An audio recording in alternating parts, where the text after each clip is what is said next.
नमस्ते छात्रों। आज की इस ऑनलाइन कक्षा में आप सबका स्वागत है।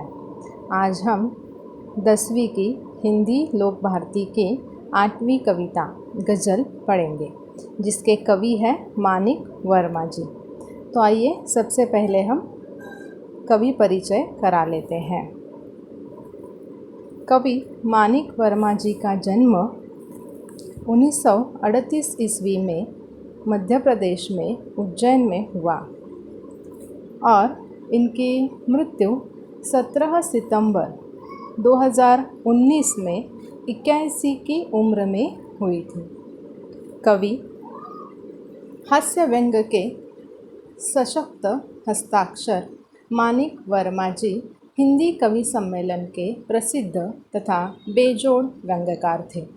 उनकी जैसी पैनी दृष्टि, सदी हुई भाषा और साहस बहुत ही कम लोगों में होती है। वे एक जनवादी सोच के व्यंग्यकार थे। प्यार, प्रेम, देश की समस्याएं, भूख, किसान, इन सारे विषयों पर उन्होंने लेखन किया है।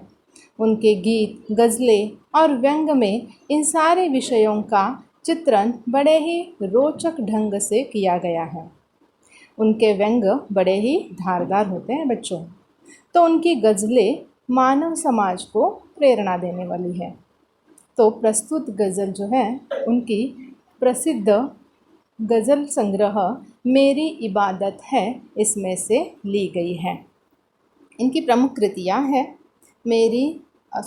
गज़ल मेरी इबादत है, आखिरी पत्ता, यह 2 गज़ल संग्रह इनके प्रसिद्ध हैं। आदमी और बिजली का खंबा, महाभारत अभी जारी है, मुल्क के मालिकों जवाब दो, आदि इनकी प्रमुख कृतियाँ हैं। हम इस पद्य के संबंधी थोड़ी बहुत जानकारी लेते हैं।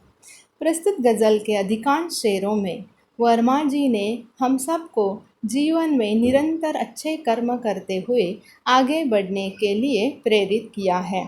गज़लकार ने संदेश देते हुए कहा है कि अपने रंग रूप से सुंदर दिखने के बजाय अपने कर्मों से सुंदर दिखना आवश्यक है।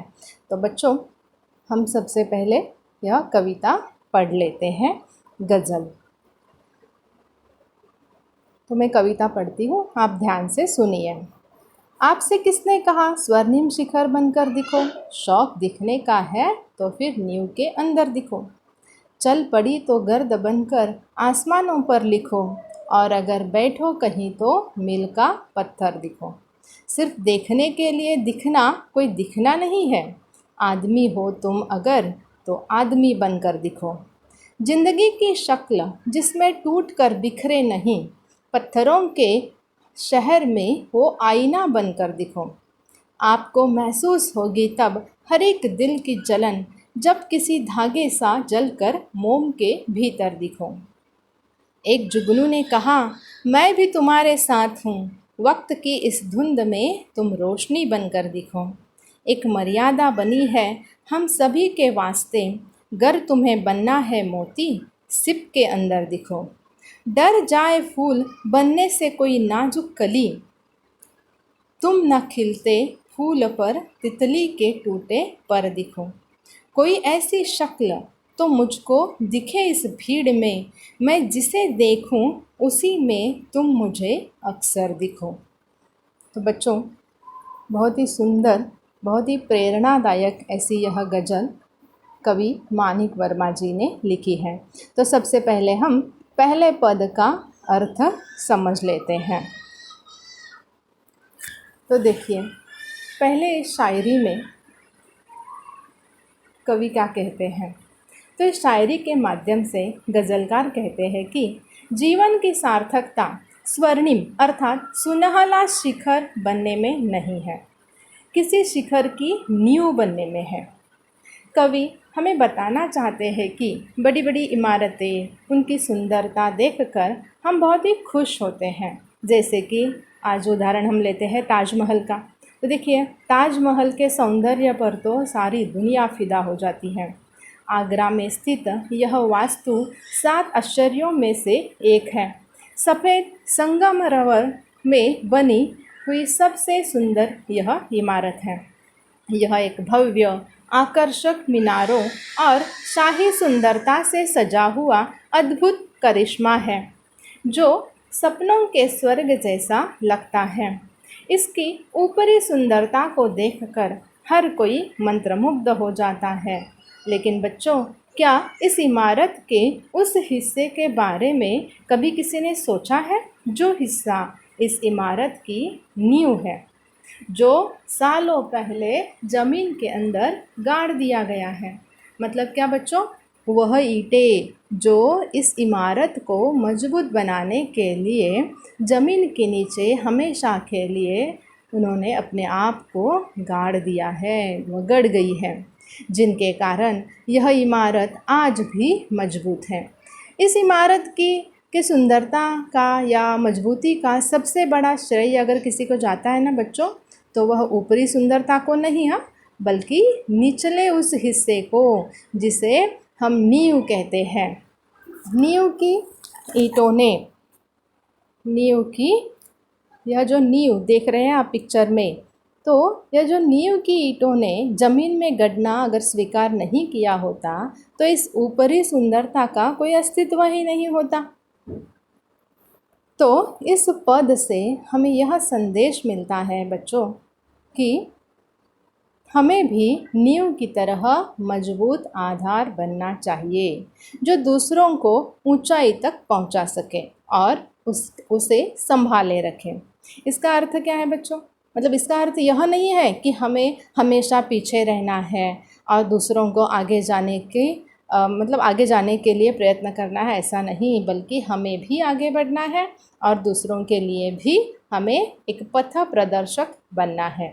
प्रशंसा के लिए हमें कोई भी काम नहीं करना है, बल्कि हम जो भी काम करेंगे वह अच्छा, सुदृढ़ और दूसरों के हित के लिए हमें काम करना चाहिए।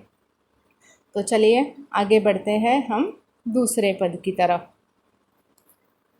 चल पड़ी तो गर्द बनकर आसमानों पर लिखो, और अगर बैठो कहीं तो मिल का पत्थर दिखो। तो देखिए बच्चों, यहाँ पिक्चर में एक पिक्चर यहाँ दिख रहा है आपको, जिसमें धूल ऊपर उड़ रही है, जैसे कि गर्द जिसे कहते हैं। तो देखिए, इस शायरी के ज़रिए कवि हमें क्या सीख देना चाहते हैं, क्या बताना चाहते हैं। जब हम अपने जीवन के ध्येय की तरफ अर्थात अपनी मंजिल की तरफ बढ़ते हैं, तब हमें अपने अच्छे कर्मों से लोग पहचाने, चारों तरफ हमारे अच्छे गुणों की और अच्छे कर्म की चर्चा हो। तो इस बात को कहते हुए कवि ने यहाँ गर्द का अर्थात धूल का उदाहरण दिया है बच्चों। वे कहते हैं कि जब आंधी तूफान आ जाता है, तब हवा के झोंकों के साथ ज़मीन पर पड़ी धूल भी उड़ने लगती है। धीरे धीरे वह पूरे आसमान में फैल जाती है। ठीक उसी प्रकार हमें भी अपने संकल्प तक पहुंचने के लिए, अपने उद्देश्य, अपनी जो मंजिल हमने तय की हुई है, उस मंजिल तक पहुंचने के लिए और उसमें सफलता प्राप्त करने के लिए निरंतर चलते रहना है। हमारे अच्छे कर्म तथा व्यवहार के कारण हमारा नाम चारों तरफ फैले, हम अपना नाम रोशन कर सकें। आगे कवि कहते हैं कि समझो किसी कारणवश या अपनी स्वेच्छा से हमें अगर एक जगह पर रुकना पड़े, तो भी हमें शांत नहीं बैठना है, बल्कि उसी मंजिल पर चलने वाले दूसरे पथिकों को राह दिखाना है। जैसे कि यहाँ पिक्चर में आप देख रहे हैं मील के पत्थर। क्या करते हैं बच्चों यह मील के पत्थर? हम जब एक शहर से दूसरे शहर की ओर जाने लगते हैं, अगर हमें पता नहीं है कि वह शहर कितने किलोमीटर लंबा है, तो यह मील के पत्थर हमें बताते जाते हैं कि हमारा गंतव्य स्थान अभी तक कितना दूर है। और इस तरह से हमें यह जानकारी मिलती रहती है। मतलब कोई किसी राहगीर को राह दिखाने वाले या दिखाने का कार्य यह मिलके पत्थर करते हैं। तो ठीक उसी तरह बच्चों हमें क्या करना है, अगर कोई व्यक्ति, कोई विद्यार्थी हो या कोई भी लड़का हो, लड़की हो, जो भी हो, अगर आगे बढ़ रहा है और उस राह के बारे में उसके बारे में अगर हमें कुछ भी पता है तो हमें उसे मदद करनी चाहिए। तो यही बात यहाँ समझाई है कवि ने। तो हमें ऐसे लोगों का पथ प्रदर्शक बनना है। तो यहाँ कवि मील के पत्थर के उदाहरण देते हुए कहते हैं, मील का पत्थर जैसे रास्ते के एक बाजू में बैठकर आने जाने वाले लोगों को उनके गंतव्य की तरफ बढ़ाता है या बढ़ने में सहायता करता है, उस प्रकार हमें क्रियाशील न होते हुए भी हमें दूसरों की मदद करना है। अगर किसी कारणवश हम रुक गए हैं, हम अपने ही मंजिल पर आगे नहीं बढ़ रहे हैं, तो ऐसे वक्त हमें क्या करना है बच्चों, तो हमारी जो मंजिल है उसी पर चलने वाले दूसरे लोगों को हमें रास्ता दिखाना है। तो यह एक अच्छा कार्य हमें बैठे बैठे भी करना चाहिए। तो चलिए आगे देखते हैं। सिर्फ देखने के लिए दिखना कोई दिखना नहीं है, आदमी हो अगर तो आदमी बनकर दिखो। तो बच्चों गज़लकार इस पद में कहते हैं कि झूठे दिखावे से हमें सदा दूर रहना चाहिए। आदमी को आदमी दिखना ज़रूरी है। इसका अर्थ क्या है बच्चों, हमें यह जो मानव जन्म मिला है वह सिर्फ सजने संवरने के लिए या सुंदर दिखने के लिए नहीं है। यह जो बाहरी चमक दमक है इससे कोई भी फंस सकता है। व्यक्ति को परखना हो तो उसके बाहरी दिखावे पर नहीं जाना चाहिए बच्चों, बल्कि उसका मन, उसके कर्म तथा उसके विचारों की परख करनी चाहिए। खूबसूरती चेहरे में नहीं दिल में बसती है और मन की खूबसूरती कभी भी कम नहीं होती है। जिसका मन सुंदर होता है उसे सब कुछ सुंदर ही दिखता है। इसीलिए तो कहते हैं सच्चा मन चेहरे की खूबसूरती बढ़ाता है। इसलिए कहते हैं कि रूप तो छलवा है जो एक दिन में ढल जाएगा। छलवा अर्थात क्या बच्चों, धोखा देने वाला है, वो कभी भी खत्म हो सकता है, लेकिन सच्चा मन जिंदगी भर साथ निभाता है। तो हमें किसी का रूप देखकर धोखा नहीं खाना है। प्रत्येक मनुष्य अपने जीवन से नहीं बल्कि अपने कर्मों से मानव बनता है।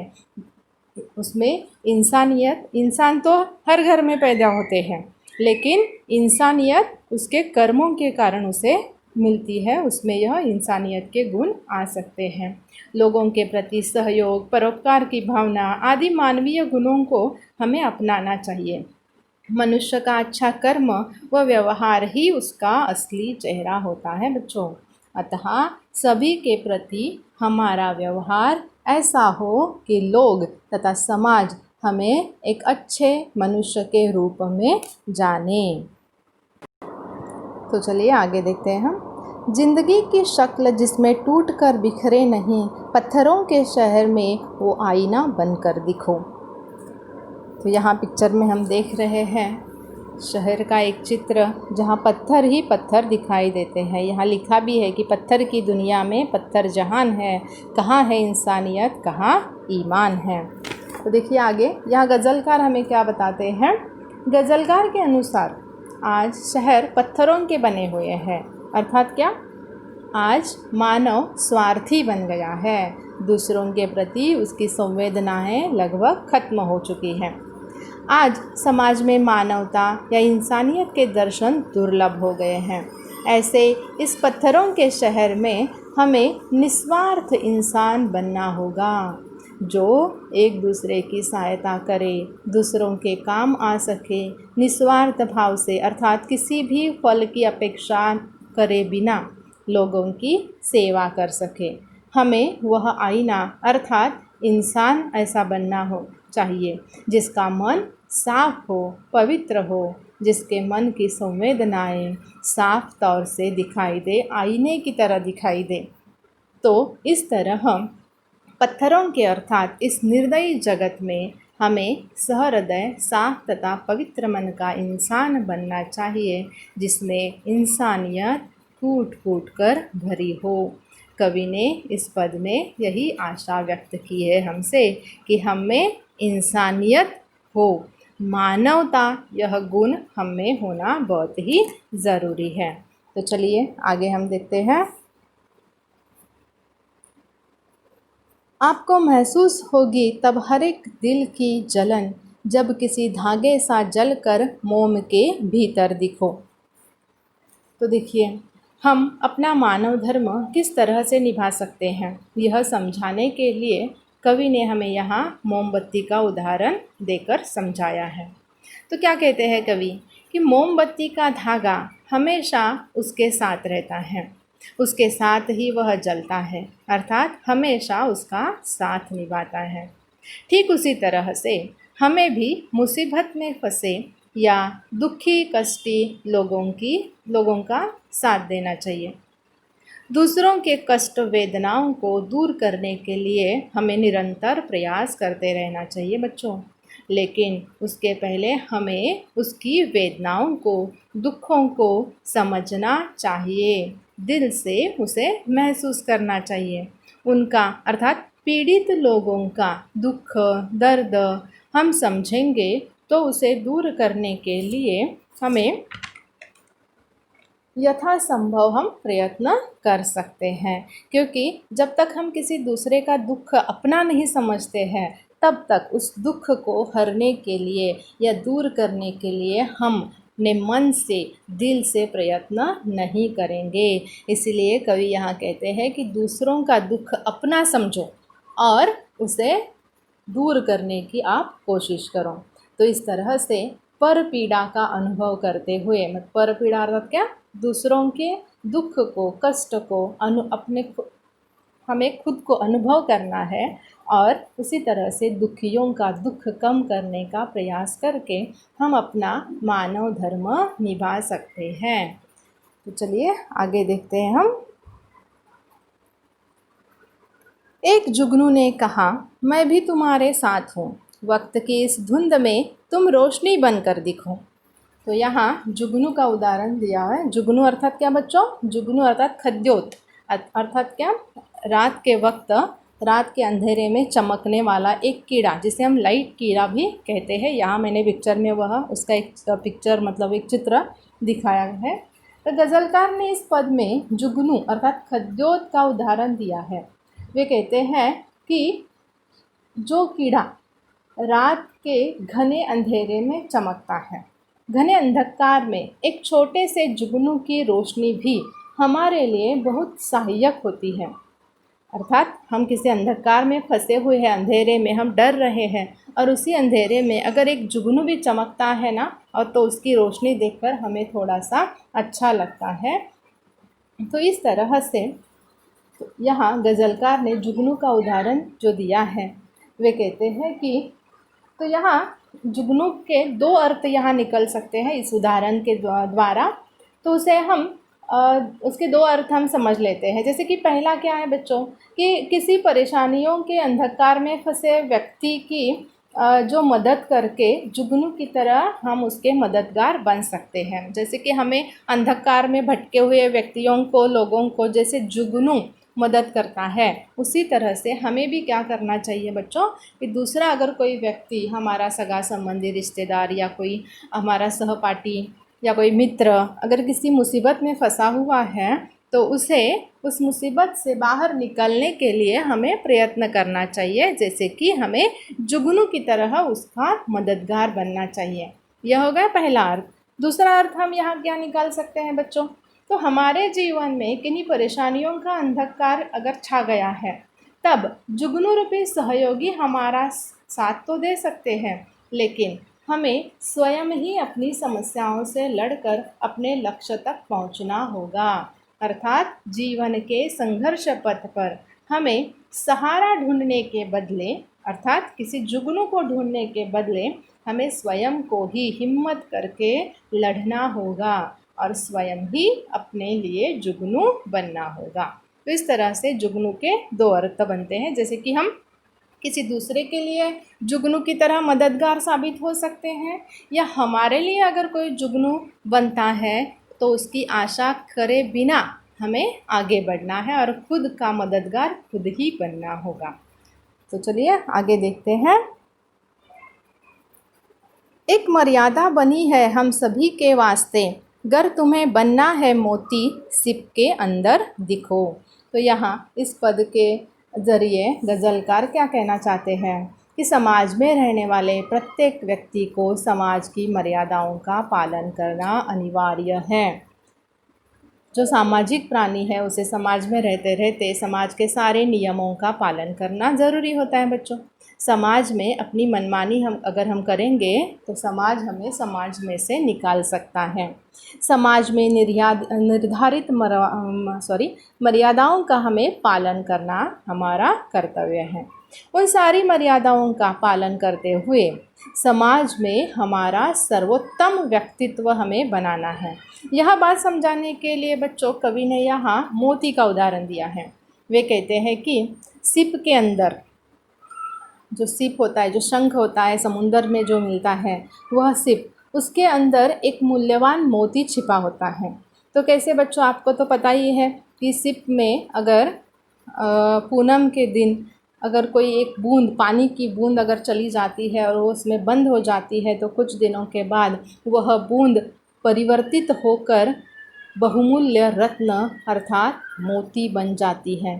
ठीक उसी प्रकार इस समाज में रहकर ही हमें समाज के हित के लिए अच्छे अच्छे श्रेष्ठ महान कार्य करना है, और जो व्यक्ति ऐसे महान कार्य करेगा उसे ही समाज में एक श्रेष्ठ स्थान, दर्जा, एक पहचान उसे मिलेगी। अतः हमें अपनी मर्यादाओं का पालन करते हुए हमें अपनी खुद की एक अलग सी पहचान बनानी है और हमें एक अच्छा व्यक्ति साबित होना है। आगे देखते हैं हम। डर जाए फूल बनने से कोई नाजुक कली, तुम न खिलते फूल पर तितली के टूटे पर दिखो। तो यहाँ इस पद में कवि कहते हैं कि हमें अपने जीवन के संघर्ष पथ पर बिना डरे दृढ़ता से आगे बढ़ना चाहिए। यह बात समझाने के लिए यहाँ फूल और तितली का उदाहरण कवि देते हैं। वे कहते हैं कि अगर कोई कोमल कली फूल बनने से ही डर रही हो तो ऐसा समझो कि वह अपने कर्तव्यों से विमुख हो रही है। फूल बनने पर जिन संघर्षों का सामना उसे करना पड़ेगा उनसे वह डर रही है, वह तितलियों से डर रही है जो फूल का मधुर रस पीने के लिए, उसे चूसने के लिए उस फूल की कोमल पत्तियों को नोचेगी, उसे उस फूल को तकलीफ पहुंचाएगी। और इस बात से वह कली डर रही है कि अगर मैं फूल बन गई तो सारी तितलियां आकर मुझे नोचेगी, मुझे दुख देगी, कष्ट देगी। तो ऐसा सोचकर फूल बनी कली परेशान है और इसीलिए वो फूल बनने से ही डर रही है। तो बच्चों, फूल की तरह हमें अपने संघर्ष पथ पर चलते हुए पीछे नहीं हटना है, मतलब डरना नहीं है, बल्कि जीवन संघर्षों का सामना करते हुए हमें आगे बढ़ना है। यहाँ कवि ने हमें तितली का भी उदाहरण दिया हुआ है। वह आगे कहते हैं कि हमें तितली के टूटे पर की तरफ देखना चाहिए और उससे कुछ प्रेरणा हमें लेनी चाहिए, जो तितली के अथाह संघर्षों को दर्शाता है। मतलब तितली का टूटा हुआ पर टूटने के बाद भी तितली शांत नहीं बैठेगी, या उसने अपने रास्ते पर आए हुए कठिनाइयों को, परेशानियों से लड़ते लड़ते उसके पर टूट गए हैं। और उस टूटे पर को देखकर हमें यह प्रेरणा लेनी चाहिए कि हमें किसी भी हालत में अपनी परेशानियों से डर कर, हार मानकर हमें रुकना नहीं है। यहाँ कवि यह संदेश देते हैं कि हर किसी का जीवन अनेक कठिनाइयों से भरा है। अतः व्यक्ति को छोटी छोटी बाधाओं से डरकर अपने कर्तव्यों से पीछे नहीं हटना चाहिए, संघर्षों का सामना करते हुए आगे बढ़ना चाहिए। और आने वाली पीढ़ी के लिए प्रेरणा स्रोत बनना चाहिए। तो चलिए आगे देखते हैं हम। कोई ऐसी शक्ल तो मुझको दिखे इस भीड़ में, मैं जिसे देखूं उसी में तुम मुझे अक्सर दिखो। तो गज़लकार ने यहाँ कहा है कि यह दुनिया एक सागर है जहाँ अनेक परिचित अपरिचित लोग चारों तरफ दिखाई देते हैं। दुनिया के इस भीड़ में एक सच्चे चेहरे की तलाश मुझे है, जो सत्कर्मों की राह पर चलते हुए दुनिया के लिए एक आदर्श प्रस्तुत करे। यहाँ कवि आशा करते हैं कि हे ईश्वर, दुनिया के हर चेहरे में मैं आपको देखना चाहता हूँ। आप तो सर्वव्यापक हैं, अर्थात दुनिया के हर व्यक्ति का मन अगर सच्चा, ईमानदार और ईश्वर की तरह पावन है या पावन हो तो इस दुनिया के सारे दुख संकट अपने आप दूर हो जाएंगे। तो इस प्रकार बच्चों गज़लकार ने यहाँ इस गज़ल के माध्यम से हमें बताया है कि हमारा हर एक व्यक्ति का जीवन एक चुनौती है, जिस चुनौती को जीतने के लिए हमें उसका सामना करना पड़ेगा, डट कर उसका मुकाबला करना पड़ेगा। तो इस गज़ल के द्वारा गज़लकार ने विभिन्न प्रकार की भावनाओं को अभिव्यक्त किया है। कवि के अनुसार हमें जीवन को सुंदर तरीके से जीते हुए दूसरों के लिए एक आदर्श बनना है। तो बच्चों मैं आशा करती हूँ कि यह गज़ल आपको अच्छे से समझ में आई होगी। धन्यवाद।